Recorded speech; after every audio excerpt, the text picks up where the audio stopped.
I see what ho, chaps and chappets, game chap and Bertie here. Yes. Yes, indeed, fellows, and as you may have heard recently, Five Nights at Freddy's 4 has been announced. Now, we are here to discuss, firstly, Five Nights at Freddy's. Why is it so popular, and really, does it deserve all that popularity? Is this game overrated? Well, that's a very interesting point. And just for those of you who didn't know, just to recap there, Five Nights at Freddy's number 4 has indeed been announced with a little teaser picture, nonetheless.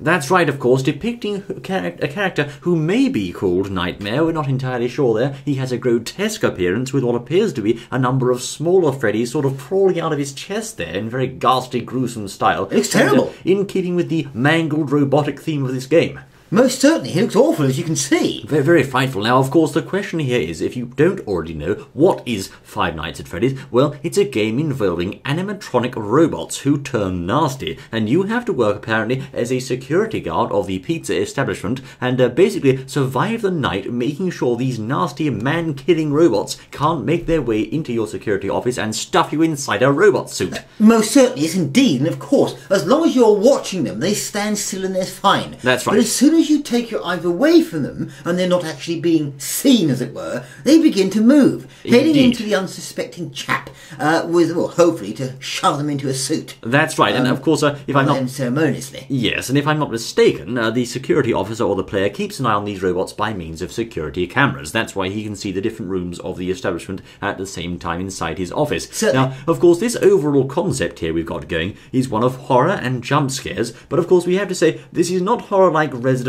Evil or, you know, Silent Hill or that sort of thing. It's more aimed perhaps at a younger audience. Well, that's very interesting, yes indeed. It's not that sort of terrible, it's sort of based on jump scares. Yes. And of course the whole game, as people may or may not know, is massively popular. It's a hugely watched game, particularly on YouTube as well. That's right. And very, very popular. But is it hyped up beyond what it should be? Have they just gone over the top with the hype of this game? Well, yes, it's a very good question. I mean, as I say there, this game is arguably targeted towards the younger audience with the horror theme there. It's not sort of blood and guts all over the place. It is certainly a scary game, but it's perhaps a scary game that people of all ages might be able to play. And I think this is where we find one of the reasons for its popularity. Obviously, the creator there came up with a very good idea. Let's make a horror game targeted towards the younger generation that they can play and enjoy, and perhaps they can also get in on a piece of the action here that other people were perhaps watching on YouTube already, with things like horror games and nasty things jumping out the screen at you. But of course, in the Five Nights at Freddy's series, you still have that jump scare thing going, but it's perhaps a bit more kid-friendly.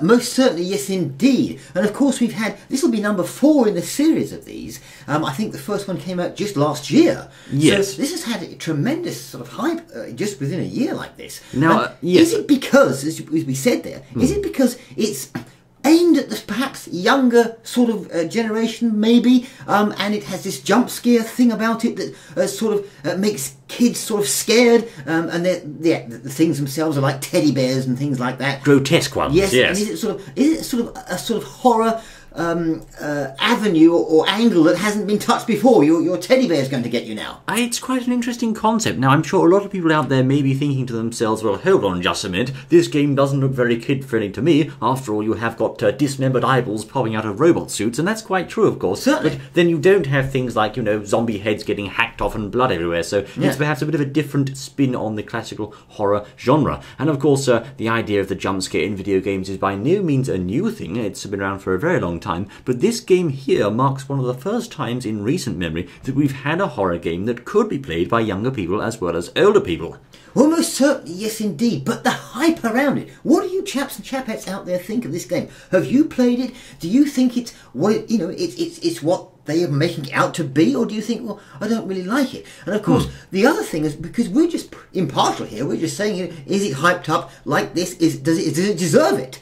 And the thing is also, we said younger generation, but is it also a game that older generation people are playing as well, and is that why it's popular? Older people that have perhaps grown up, or, you know, adults, if you like to call them that, or whatever, that are older, are they sort of thinking, well, I kind of like this, I remember playing with my teddy bears or whatever, and I like this sort of kiddie sort of horror. Okay, exactly. No, I don't think so. I think where we're finding most of the popularity of this game is particularly on places like YouTube. You've got a widespread audience there with lots and lots of younger viewers there playing and enjoying this game, because of course it gives them a bit of a kick perhaps that other games don't quite give. For example, take another very popular game there, Minecraft. Minecraft is hugely popular with all ages as well, but it's not quite the same thing as Freddy's. Freddy's takes care of the horror genre, Minecraft takes care of the creativity genre, and other games, for example like Mario, take care of their own platforming and various other niches that they have. But perhaps companies like Nintendo may have missed a small opportunity here, which was to direct a horror game towards that market. And of course,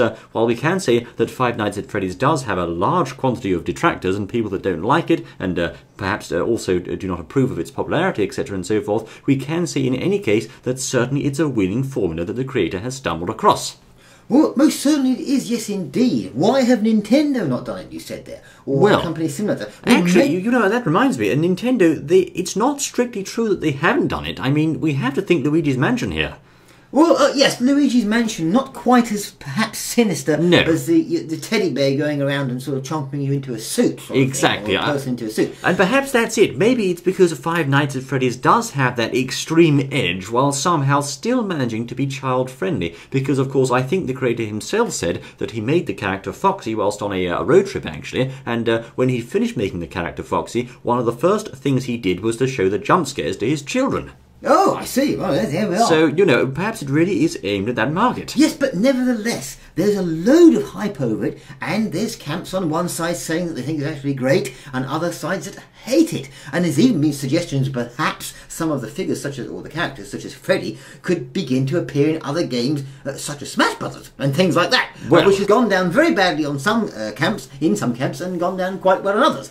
Well, so it just depends, you see. It depends. Where will they go with this? And I'm just carrying on here. Where will they go with it? Apparently, someone's bought the rights for a film for Five Nights at Freddy's as well. Film? Well, yes, apparently this is big. You're having me on. Big. Yes, I can't believe it. So that the popularity of this game really is starting to spiral. It's certainly got a very large and committed following there. And I think perhaps when Five Nights at Freddy's 4 was announced, it did also generate a lot of positive publicity, with many people speculating perhaps what the Nightmare character could be, what he could do, his ghastly appearance, because certainly he's perhaps one of the most extreme appearances of the series so far, with that grotesque appearance of his. Yes. It's really putting a new and fresh, more gritty edge on the game, perhaps even more so than it was before. Well, most certainly, yes indeed. And just about that film, if you wondered, I think it's Warner Brothers that have announced that they've acquired the rights to adapt the series. Right. So there we go. And of course, this Five Nights at Freddy's 4 is announced or supposed to be coming out on none other than, of course, Halloween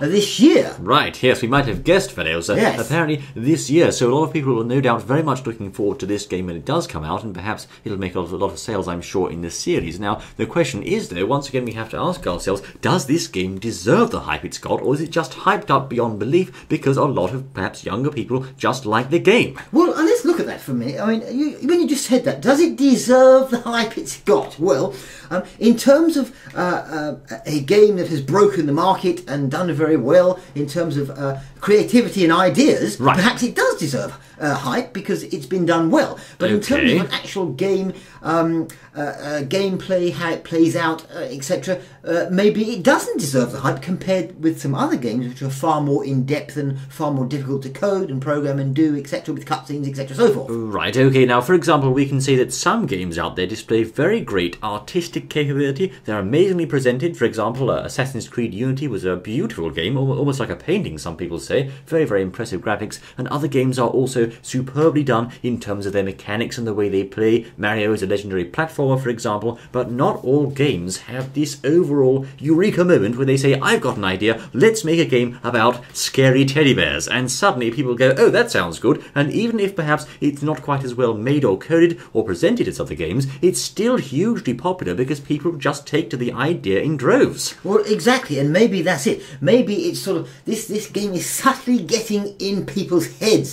scaring them, and they think, oh, this teddy bear is going to get me, and they sort of get into it in a way, perhaps they're being pulled into the game in a way where perhaps other games, it's more like they're outside playing it from the outside in, as it were. Exactly. Perhaps it's, tugging on certain fears of theirs or certain thoughts of theirs that perhaps other games don't do. For example, as I said, in the case of Assassin's Creed there, it's a game you can sort of look at it and it's very, very beautiful, almost like being at an art museum, but it's not quite the same thing that's being triggered there with a scary teddy bear knocking on your door and trying to stuff you into a robot suit. Well, most certainly, yes, indeed. I think we should also point out here that the whole idea of the jump scare thing and this stalking, the concept is not new. We've seen this, of course, in the Alien films and indeed the Alien game. Very, very similar. We've got the alien there stalking around somewhere, and you don't know where he is. And many other since, no doubt, of course. Exactly, yes. But to actually do it with a teddy bear now, of course, is a different thing altogether. It is quite different because it's something, of course, that's normally quite harmless, but in this game it's been warped and twisted into something sinister. Exactly, yes, exactly. Of course, we all know the aliens and alien things are supposed to be bad, but teddies and what is it they have? I think there's a bird, isn't there? There's a fox there. There's a fox, they're supposed to be nice and cuddly and furry. That's right, but in this one they have sharp teeth and they want to kill you, so it's a bit of a different thing, and perhaps people, are saying, well, this is quite interesting and something we haven't seen before. Exactly, so what do you think out there? Five Nights at Freddy's 4 has been announced. Are you saying, well, this is absolutely spiffing, yay, can't wait till the 31st of October? Or are you saying, just change the channel, I'm not even interested in that? Well, exactly. I mean, that's a channel on the television, not the Game Chat channel. You need to stay tuned into us. Oh, of course, yes. I mean, television channel. So, Freddys, what do you make of this game? Is it perhaps something you're going to buy? Is it something you want to burn in the fire? Is it something you're going to totally ignore? Do let us know, I say, for this has indeed been Game Chat and Birdie bringing you news of Five Nights at Freddy's and indeed some talk there on its popularity. It's certainly huge, whichever way you look at it. Thank you most kindly for joining us, and we look forward to seeing you once more in the next exciting outing, I say. Until then.